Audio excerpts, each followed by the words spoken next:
Hi, my name is Rachel Coventry and I'm here at Curtis Orchard, and today is a beautiful day. It's above 50, so you might see some bees flying around.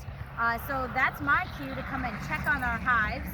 As you can see, they're still wrapped up for the winter. We put this insulation on them, we strap them down tight so the wind doesn't blow the covers away, and you can see these little layers of wood up here on top. And I'll peek inside and I'll show you what's going on. We also this year put some more wind breaks with the tarps and the straw bales, and that's really just to try and keep the wind from being too strong on the hives. We still leave the bottom covers open underneath. You can see that there's a screen there, and then we add some insulation in the top cover, as well as something called a quilt board, which is just apple tree shavings to help absorb moisture. So here's the outer cover. This is the insulation that we've cut. Then we have another board, and then in this is what we call the quilt box to help absorb all the moisture.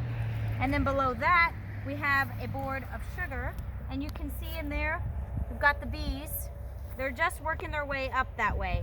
And I've added this pollen patty because the queen is probably starting to rear her first brood and starting to build up the population. So every single hive this year has bees that are active and alive and well.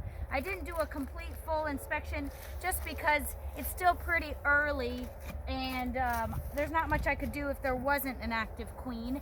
And if she hasn't started laying a lot, it might be difficult to see if I have a queen. So I'm just merely coming in and checking on each hive, seeing if they are up in the top where the sugar is, or if they're still down below, what the activity level is. So I'm very pleased this year. We have some really strong hives, which is going to be great for pollination once the apples and all the other fruit trees start blooming. The bees are going to be really excited. And from there, we take off these sugar boards and the quilt boards once we get beyond the first, the frost threat. So that's my inspection for today, and thanks for joining me.